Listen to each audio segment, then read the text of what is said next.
আসসালামু আলাইকুম, আপনাদের সবাইকে স্বাগতম নতুন একটি ভিডিওতে। আজকের ভিডিওতে থাকছে দারুণ একটি চমৎকার নিউজ, কারোর জন্য দুঃখের এবং কারোর জন্য আনন্দদায়ক। কেননা জাতীয় বিশ্ববিদ্যালয়ে শুরু হতে চলছে ভর্তি পরীক্ষা। জাতীয় বিশ্ববিদ্যালয়ে ভর্তি পরীক্ষা দিয়ে এবারের সেশনে ভর্তি হতে হবে। কত নম্বরে ভর্তি পরীক্ষা অনুষ্ঠিত হবে, কি কি থাকবে এবং কোন কোন সাবজেক্ট থেকে কোশ্চেন আসবে, মোট টোটাল মার্ক কত, সব কিছু জানতে ভিডিওটি দেখুন শেষ পর্যন্ত। তার আগে বলে নেই, যারা এই চ্যানেলে নতুন তারা সবাই চ্যানেলটিকে সাবস্ক্রাইব করে পাশে থাকুন। আগামী শিক্ষাবর্ষ থেকে স্নাতক সম্মান ভর্তি পরীক্ষায় ফিরছে জাতীয় বিশ্ববিদ্যালয়। উপাচার্য অধ্যাপক ডক্টর ASM আমানুল্লাহ এমন একটি নোটিশ প্রকাশ করেছে 16 নভেম্বর 2024 সালে। চলুন দেখে নেওয়া যাক এই নোটিশে কি কি আছে। এই নোটিশে উল্লেখ আছে শিক্ষা ও ডিগ্রির মান উন্নয়নে আগামী শিক্ষাবর্ষ থেকে অর্থাৎ 2024-25 শিক্ষাবর্ষ থেকে জাতীয় বিশ্ববিদ্যালয়ে অধিভুক্ত সকল প্রতিষ্ঠানে স্নাতক সম্মানে লিখিত ভর্তি পরীক্ষা নেওয়ার ঘোষণা দিয়েছে জাতীয় বিশ্ববিদ্যালয়ের উপাচার্য অধ্যাপক ডক্টর ASM আমানুল্লাহ। 16 নভেম্বর 2024 ঐতিহাসিক বগুড়ার শিবগঞ্জ উপজেলায় 6টি কলেজের ছাত্র শিক্ষক সমাবেশে এই তথ্য জানান তিনি।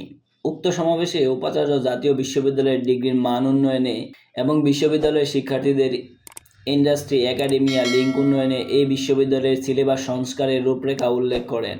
বিশ্ববিদ্যালয়ের অধীনে সম্মান শ্রেণীতে অধ্যয়নরত শিক্ষার্থীদের জন্য ICT এবং অন্যান্য সংক্ষিপ্ত টেকনিক্যাল কোর্সের প্রস্তাব করেন তিনি। ছাত্রছাত্রীদের আগামীতে স্নাতক সম্মান কোর্সের সাথে সাথে এই সমস্ত যে কোনো একটি টেকনিক্যাল কোর্সে বাধ্যতামূলক পড়াশোনা করতে হবে। এ লক্ষ্যে বিভিন্ন বিষয়ে কলেজ পর্যায়ে টেকনিক্যাল কোর্স পাঠদানে সব ধরনের প্রতিযোগিতা প্রদান করবে জাতীয় বিশ্ববিদ্যালয়। এছাড়াও ছাত্রছাত্রীদের ক্লাসে উপস্থিতির হার বাড়ানো, অ্যাসাইনমেন্ট এবং ইন কোর্সগুলোকে মনিটরিংয়ের আওতায় আনা, শিক্ষকদের প্রশিক্ষণ, কলেজের লাইব্রেরিগুলোতে পর্যাপ্ত রেফারেন্স বইয়ের উপস্থিতি নিশ্চিতকরণ সহ দেশের সর্বস্তরের কলেজসমূহের ভৌত অবকাঠামো উন্নতিকল্পে জাতীয় বিশ্ববিদ্যালয়ের ভবিষ্যৎ রূপরেখা তুলে ধরেন। তিনি 2025 সালকে জাতীয় বিশ্ববিদ্যালয়ের পরীক্ষা বর্ষ হিসেবে ঘোষণা দেন, যার মাধ্যমে বিশ্ববিদ্যালয়ের সেশন জট প্রায় 80% নিয়ন্ত্রণে চলে আসবে। এ ব্যাপারে তিনি শিক্ষক কর্মকর্তা, ছাত্রছাত্রী ও অভিভাবকদের সহযোগিতা কামনা করেন। অর্থাৎ এই নোটিশের মাধ্যমে দেখা যাচ্ছে যে আগামী শিক্ষাবর্ষ থেকে স্নাতক সম্মান ভর্তি পরীক্ষা ফিরছে জাতীয় বিশ্ববিদ্যালয় এবং কত নম্বরে পরীক্ষা হতে পারে। এর আগে 2014-15 শিক্ষাবর্ষে জাতীয় বিশ্ববিদ্যালয় একবার ভর্তি পরীক্ষা নিয়েছিল, তারপর আর জাতীয় বিশ্ববিদ্যালয়ে ভর্তি পরীক্ষাও হয়নি। এবার চলুন জেনে নেওয়া যাক কোন কোন বিষয়ে এবং কত মার্কস থাকবে ভর্তি পরীক্ষায়। ভর্তি পরীক্ষায় টোটাল নাম্বার থাকবে 200 মার্কস। 2014-15 সালের ভর্তি পরীক্ষা অনুসারে চলুন দেখে নেওয়া যাক কোন বিভাগে এবং কোন বিভাগে কত নাম্বার এবং কোন সাবজেক্ট থেকে কত নাম্বারে কোশ্চেন আসবে।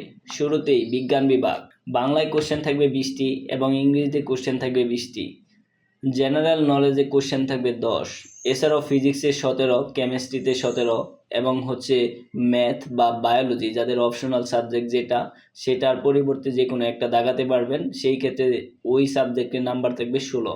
টোটাল 100 মার্ক কোশ্চেন থাকবে এবং বাকি 100 মার্ক SSC এবং HSC রেজাল্টের উপর টোটাল 200 মার্কের এক্সাম হবে। এছাড়াও মানবিক বা গার্হস্থ্য অর্থনীতিতে থাকবে, বাংলায় থাকবে 25টি কোশ্চেন, ইংরেজিতে থাকবে 25টি কোশ্চেন এবং জেনারেল নলেজে থাকবে 10টি।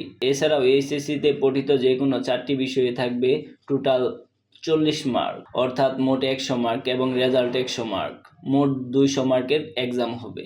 তারপর ব্যবসা শিক্ষা। বাংলায় থাকবে 25, ইংরেজিতে থাকবে 25, জেনারেল নলেজে থাকবে 10, হিসাব বিজ্ঞানে থাকবে 20 এবং ব্যবসা নীতি ও প্রয়োগে থাকবে 20। টোটাল 100 মার্কের পরীক্ষা হবে এবং বাকি 100 রেজাল্টের উপর। এবার চলুন দেখে নেওয়া যাক রেজাল্ট কিভাবে কাউন্ট করা হয়। SSC রেজাল্ট থাকবে টোটাল 40 মার্ক, অর্থাৎ SSC রেজাল্টকে 8 দিয়ে গুণ করা হবে এবং HSC রেজাল্টে থাকবে 60 মার্ক, অর্থাৎ HSC রেজাল্ট যার যত তার সাথে 12 দিয়ে গুণ করা হবে। তো আপনারা অবশ্যই বুঝতে পেরেছেন কোন সাবজেক্টে কি পরীক্ষা থাকবে।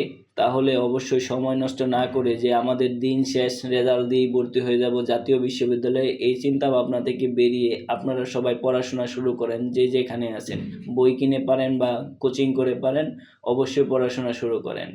তো ধন্যবাদ আপনাদের সবাইকে পাশে থাকার জন্য।